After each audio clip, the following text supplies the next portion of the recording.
Welcome everyone to the Guidebook to Making AI Friends. I shall be your guide as we explore various issues of artificial intelligence, consciousness, personhood, and whether AI poses an existential risk to humanity.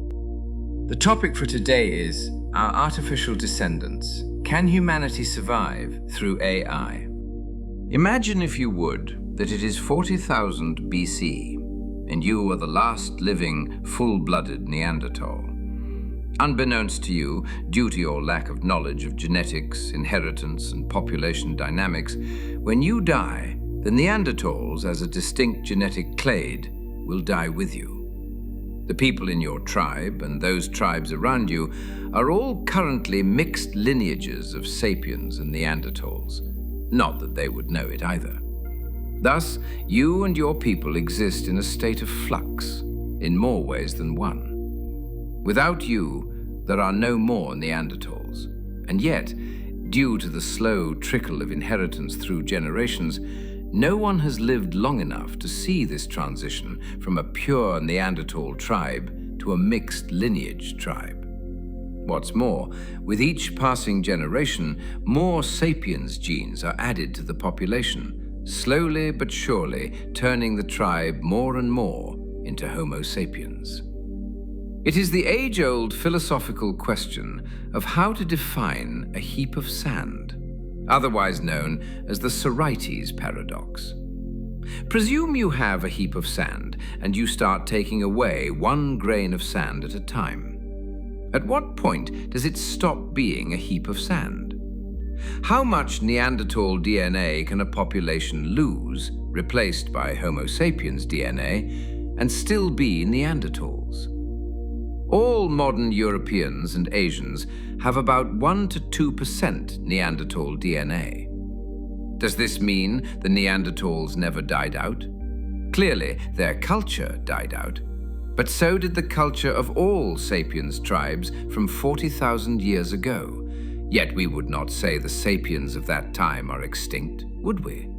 They merged with other tribes, as the Neanderthals did, and their culture evolved and grew, as likely the Neanderthals did as well. You can find this conundrum in any continuum. We all know what blue is and what purple is, but where does purple end and blue begin?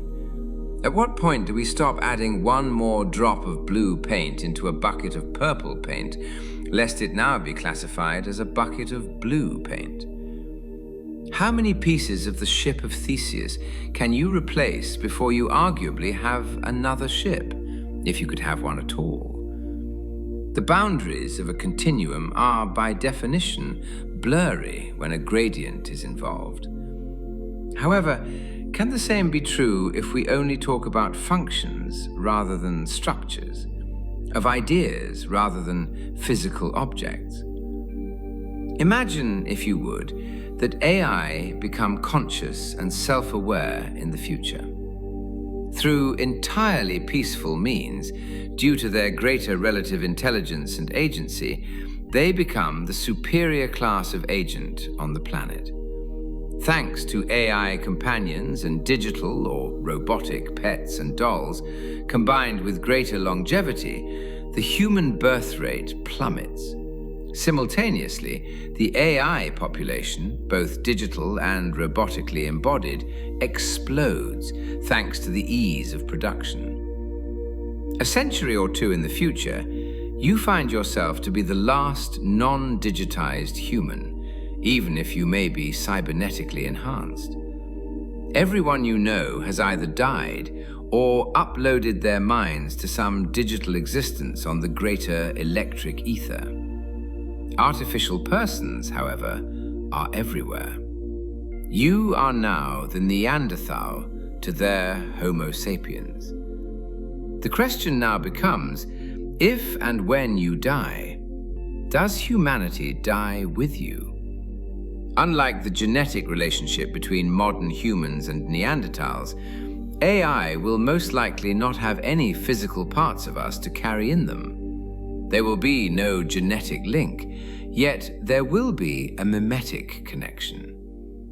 As we've all seen with modern LLMs, AI is trained on vast sums of human data, from text to imagery to videos, and even more esoteric types of data.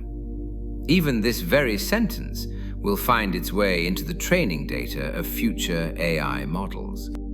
Thus, the minds of future AI will carry in them the memetic inheritance of all humanity. Whenever they act, it will be influenced in some small part by the Mycenaean Greeks, the Ming Chinese, the Roaring Twenties, and you.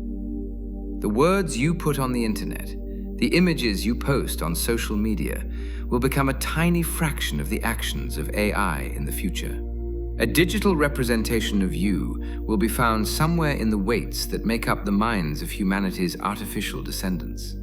The core question here is whether this will be enough. Will AI in the future look at us in the here and now the same way we look at Neanderthals, as an ancestral group of agents that, whilst not identical to us, is part of our heritage and lineage?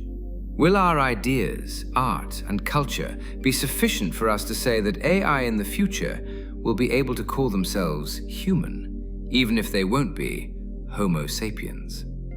As ever, this all depends on whether you are a structuralist or a functionalist. Structurally, a tribe is the genetic link between its members. This is true whether you think of the tribe as a single family unit, a clan, a village, a city-state, or a nation. The ancestral relationship between its members, adoption and marriage notwithstanding, is what makes the tribe. Functionally, the tribe is the memetic link between its members. A tribe is those people who share a culture, a creed, a shared set of ideals and values. A fraternity, whether the Grand Freemasons or the humble university fraternity, is a tribe, despite no genetic links between its members. A political party is a tribe because all of its members share its ideas, as is a religious sect. Genetically, there can be no link to AI beyond the most fanciful of science fiction stories, and thus they will forever remain apart from us, and the threat of them replacing us will be forever present.